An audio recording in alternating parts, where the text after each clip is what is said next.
It was the year 1941. Europe was burning under the iron grip of Nazi Germany.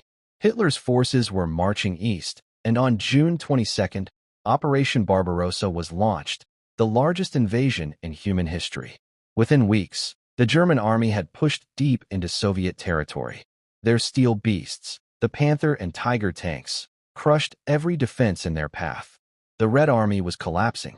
For the first time, Joseph Stalin, the man who ruled the Soviet Union with absolute power, began to feel fear. Inside a secret military bunker near Moscow, Stalin's generals gathered. The question on the table was terrifyingly simple. How do you stop a tank when you have no tanks left? Soviet artillery was weak. Supplies were running out. Fuel was scarce.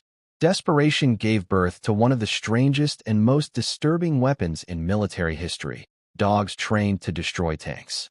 But this idea didn't appear overnight. The Soviet Union had been experimenting with military animals since the 1920s. At the Red Star Kennel near Moscow, early programs trained dogs for communication, medical supply delivery, and search and rescue missions.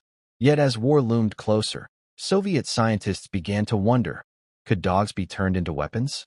In 1935, the Soviet government officially launched the anti-tank dog program. The project was led by Major Alexander Lavov and supervised directly by the Red Army's high command. Secret training centers were established near Moscow, Kiev, and Leningrad. The training was harsh, almost brutal. Dogs were starved for days, and their food was always placed beneath stationary or moving tanks so that they would instinctively run under them. Once the behavior was set, explosives were strapped to their backs, around 12 kilograms of TNT. A small wooden lever was attached on top. When the dog ran under a tank, the lever would hit the metal underside, triggering the explosion. The concept was grimly simple. The dog would run beneath an enemy tank and sacrifice itself to destroy it. Stalin personally approved the project. In official propaganda, these dogs were portrayed as heroes. The brave dogs of the Soviet Union will turn the enemy's steel monsters into ashes, posters declared. The story spread like fire through Soviet media, showing loyal, fearless animals defending the motherland. But deep inside the training facilities, one crucial problem remained unsolved. How would the dogs recognize enemy tanks? The Soviets had trained them using only their own tanks. Same engines, same fuel smell, same sound. They had no German tanks to practice with. No one realized that this mistake would soon lead to disaster. By the fall of 1941, as German forces reached the outskirts of Moscow, Stalin gave the secret order: deploy the dog army. Thousands of dogs were sent to the front lines. What had begun as an experimental idea was now a desperate reality. To the Red Army soldiers, they were known as moving bombs. Each dog had a trainer, a soldier who had spent months with it, only to send it running towards certain death. Many of those dogs never came back. Some never even reached the enemy. That moment marked one of the darkest turning points in military history, when human desperation turned loyalty into a weapon.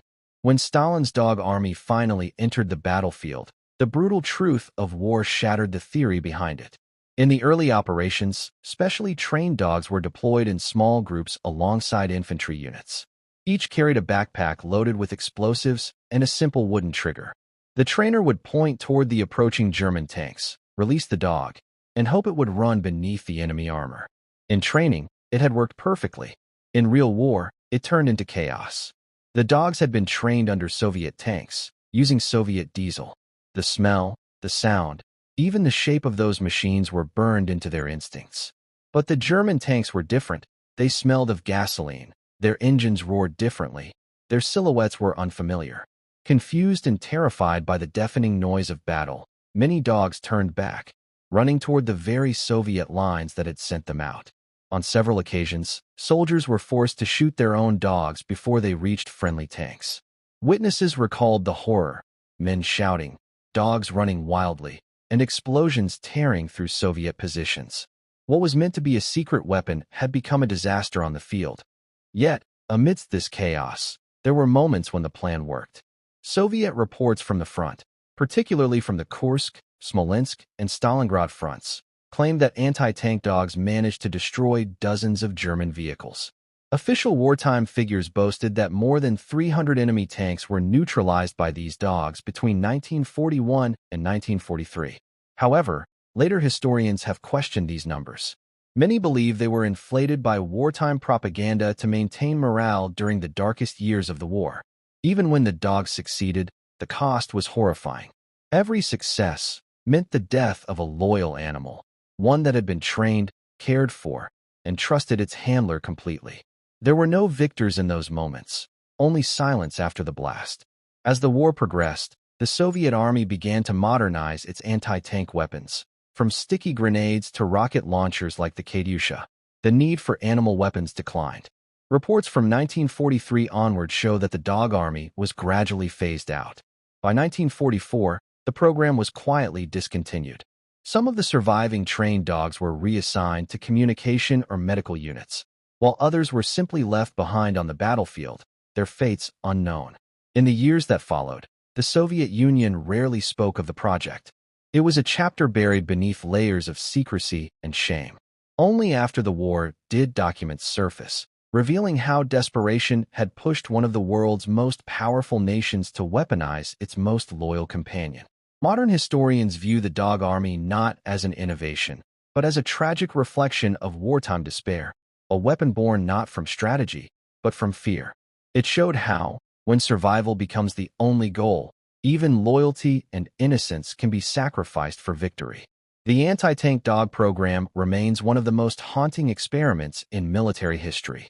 A weapon that barked, ran, and died, not out of hatred, but out of obedience. It's a story that forces us to ask, in the madness of war, how far will humanity go, and who will pay the price for our survival?